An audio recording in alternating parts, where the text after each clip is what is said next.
दोस्तों, मैं आज आपके बीच प्रधान शिक्षकों से जुड़े कुछ महत्वपूर्ण मुद्दे को लेकर के एक बार फिर से अपने चैनल के माध्यम से, अपने इस वीडियो के माध्यम से आपके बीच में उपस्थित हूं।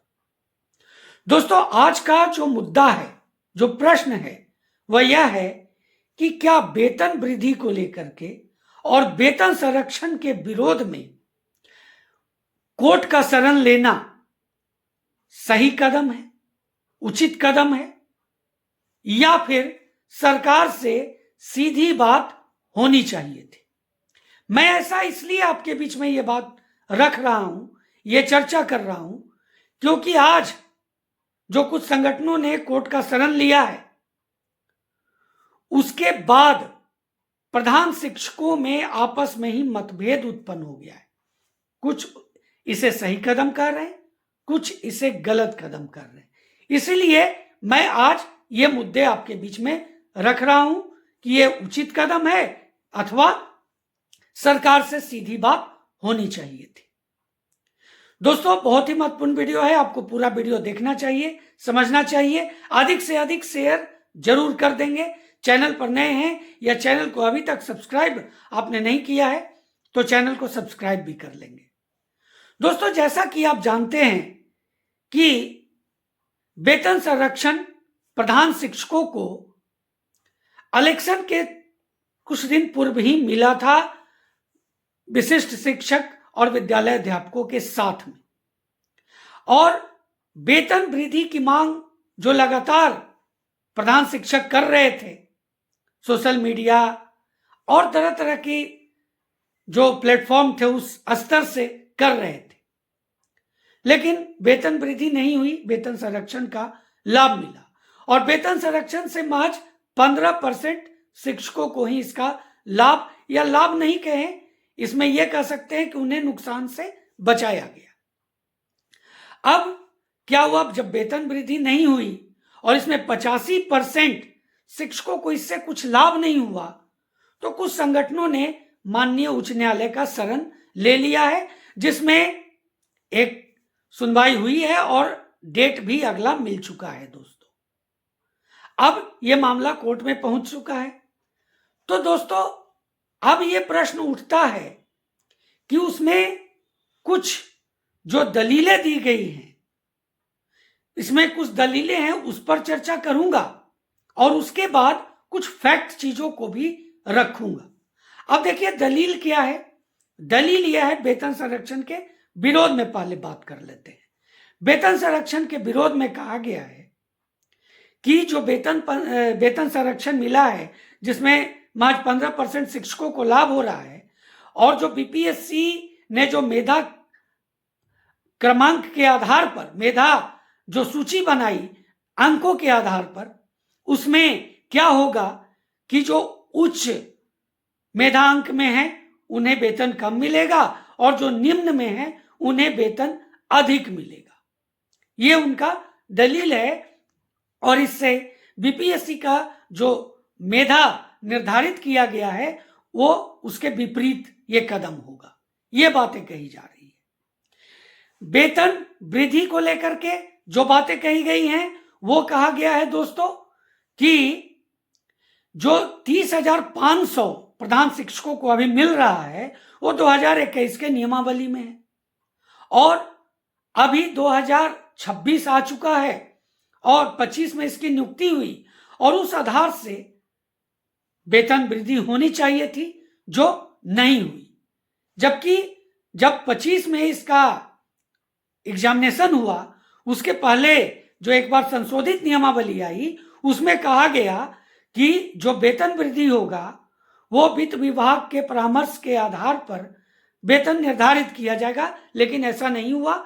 4 साल पहले जो वेतन दिया गया था 30,500, वही आज सबको मिल रहा है, और इसमें एक फायदा क्या हुआ, वेतन संरक्षण, और ये 15% को।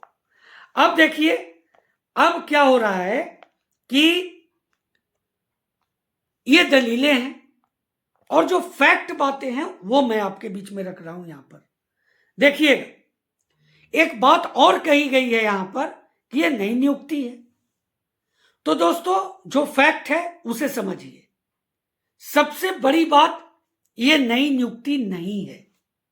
कैसे नहीं है ये समझिएगा। देखिए, इसमें जो भी शिक्षक जो इसके लिए एलिजिबल थे, जो नियमावली के आधार पर इसके लिए जिन्हें योग्य माना गया, वह स्थानीय निकाय के शिक्षक थे, या फिर जब संशोधित नियमावली आई तो वो विद्यालय अध्यापक जिनकी सेवा अवधि में पहले जो नियोजित थे, स्थानीय निकाय के शिक्षक थे, 8 साल पूरा होने के बाद, जिनका भी 8 साल पूरा हो रहा था, या जो स्नातक ग्रेड के शिक्षक थे, उनका जो परीक्षा अवधि पूरी हो गई थी, उनके लिए यह पद था। इसमें कोई प्राइवेट टीचर्स नहीं आए, इसलिए इसे ओपन वैकेंसी तो कहा ही नहीं जा सकता, और इसे डिपार्टमेंटल एग्जाम कहा जा सकता है। इसलिए पहली बात यह कि यह नई नियुक्ति नहीं है। दूसरा दोस्तों कि प्रधान बनने वाले जो शिक्षक हैं दोस्तों, वो कौन हैं? वो हैं स्थानीय निकाय के शिक्षक। आज कल जो विशिष्ट थे, कल जो विद्यालय अध्यापक थे, वो बने हैं प्रधान शिक्षक। और स्थिति क्या हो रही है कि 30,500 मिलने पर दोस्तों, जो पहले की स्थिति में ये रहते तो इनका वेतन ज्यादा हो जाता, और प्रधान शिक्षक के रूप में इनका वेतन कम हो जा रहा है। ये गड़बड़ है। और जब 2021 की जब नियमावली आई थी और उसमें जो वेतन निर्धारित किया गया था 30,500, वो दोस्तों उस समय का जो वेतन था वो किसी भी स्थानीय निकाय के शिक्षक से अधिक था। आज ये परिस्थिति नहीं है। उसके बाद यहां पर कुछ महत्वपूर्ण चीजें जो है वो समझिए कि इसमें पहला तो मैंने बता दिया कि इसमें निजी विद्यालय के शिक्षक शामिल नहीं हुए, जो प्रधानाध्यापक में शामिल हुए हैं, प्रधान शिक्षक में शामिल नहीं हुए। वहां यह क्राइटेरिया था कि बाकी के लिए 10 साल, 8 साल था, 4 साल था, तो वहां निजी विद्यालय के शिक्षकों के लिए जो प्रधानाध्यापक का पद था उसमें 12 साल निर्धारित था। और दोस्तों नई नियुक्ति, मैंने कहा कि यह नई नियुक्ति नहीं है, और इसी का परिणाम है कि सरकार ने इसमें संशोधन करके वेतन संरक्षण का लाभ दिया है। यह कोई सरकार के तरफ से उपहार नहीं है, बल्कि इस पद्धति के आधार पर यह वेतन संरक्षण का लाभ दिया गया है। और मेधा अंक के आधार पर जो बातें कही जा रही है, तो मेधा अंक के आधार पर जो वरीयता निर्धारित की गई थी वो नियुक्ति के लिए थी, वेतन के लिए नहीं थी, बेसिक के लिए नहीं थी।